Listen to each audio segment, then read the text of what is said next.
All right, let's get this highlight. Right now, there was, because I can't roll this screen back, I want to show you it's a similar setup that just happened, that happened earlier. If you're looking for a place to sell it, all right, and you get buyers in this, what we have a purple box to show big buying is what one thing you want to see.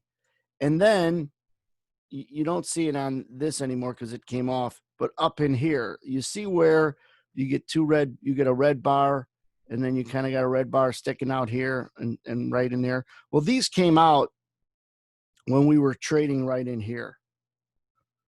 Okay. So the market comes into here. And if you were looking to sell it, maybe to cover a long, maybe to get short, and you are looking to use order flow as a confirmation, which you should, the concept of shorts puking and maybe a big buyer, this purple rectangle, getting stuck is what what we used to find a place to get short, find a place where there's a turn.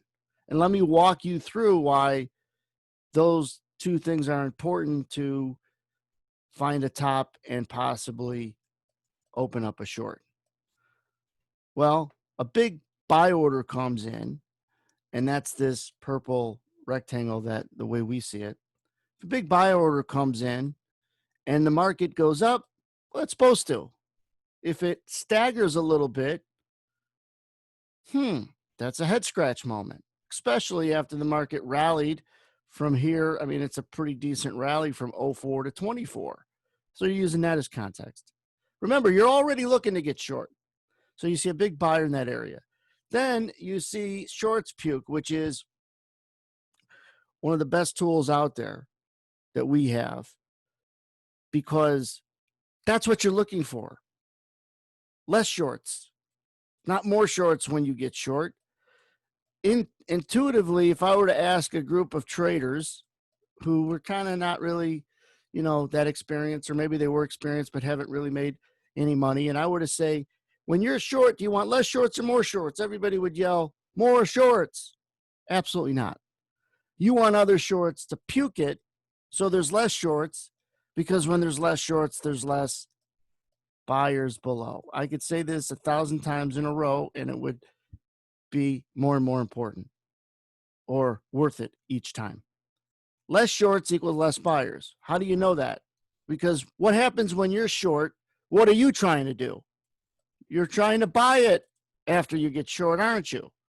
And you're trying to buy it lower because that's a profitable trade. But either way, when you're short, you turn into a buyer. So it's like you change costumes.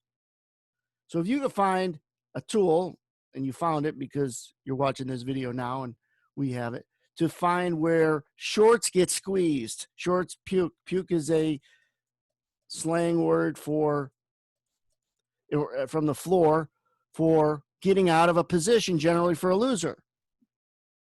Who's taking heat when a price of a market rallies? Longs or shorts? Shorts, right? When you get a lot of them to say that's enough, then you just created less shorts, less buyers, less buyers. It's just easier to go down. Less shorts, less buyers, less buyers. It's easier to go down. That's order flow. And then now it's giving you the opportunity to recognize these instances in areas you're looking to trade. You're fighting for your location. And so you let other people get thrown off the boat. Now it could float. So that's the shakeout. That's what you want to look for, to see. And that's a huge part of order flow that you don't really hear and see on YouTube channels and on internet searches, because most people who talk about order flow, they take you on a long journey that doesn't matter. Long path of just a lot of flowery stuff that doesn't matter. You got to get to the right question. Everybody wants to tell you the right answer. Screw the right answer. You're looking for the right question, and then you'll get the answer. So longs and shorts puking.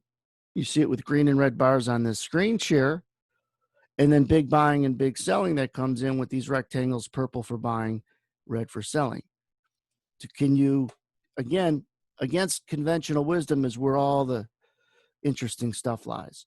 If I were to yell out to a group, when you see big buying in there, you want to buy it? Yes, they would chant. No, When you see big buying and it can't go up anymore, that's the potential slap in the face to sell it if you're looking to get short. When you see other shorts puke it, that's your slap in the face moment to execute, to pull the trigger. And remember this, as long as I've been in this business, the number one weakness everybody struggles with from the time they start trading throughout their entire career is pulling the trigger. When I'm trading poorly, when other successful traders are trading poorly, their execution is off. They're missing stuff. They're late. They're not seeing stuff. It's pulling the trigger. It's not necessarily in their opinion. It's executing their opinion.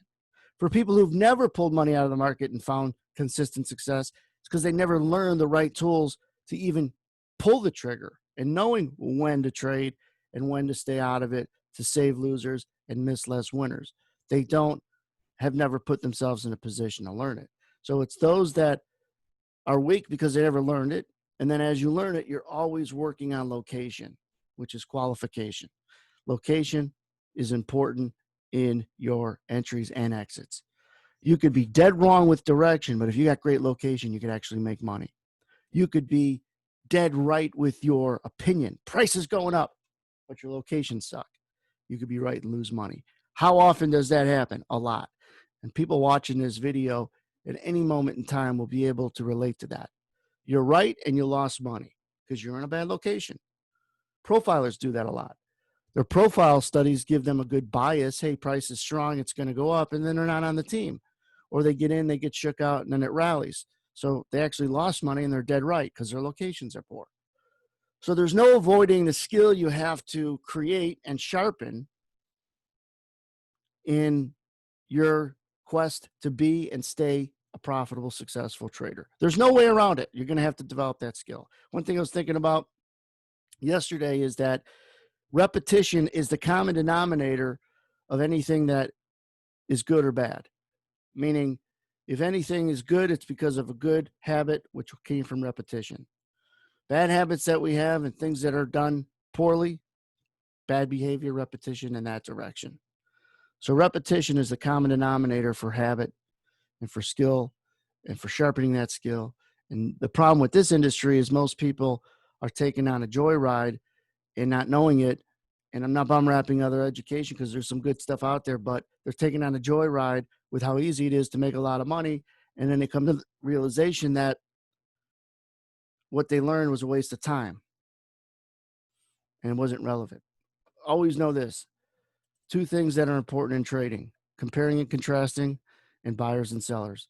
The same two damn things that are important when you buy a car, a house, a plane ticket, or you go to a brothel. A legal one, of course, but there's always value in those and that too. Not that I would know. Should have saved that for Offensive Fridays. Stay safe, stay healthy, subscribe to this channel, and make sure you know when to respect a rally.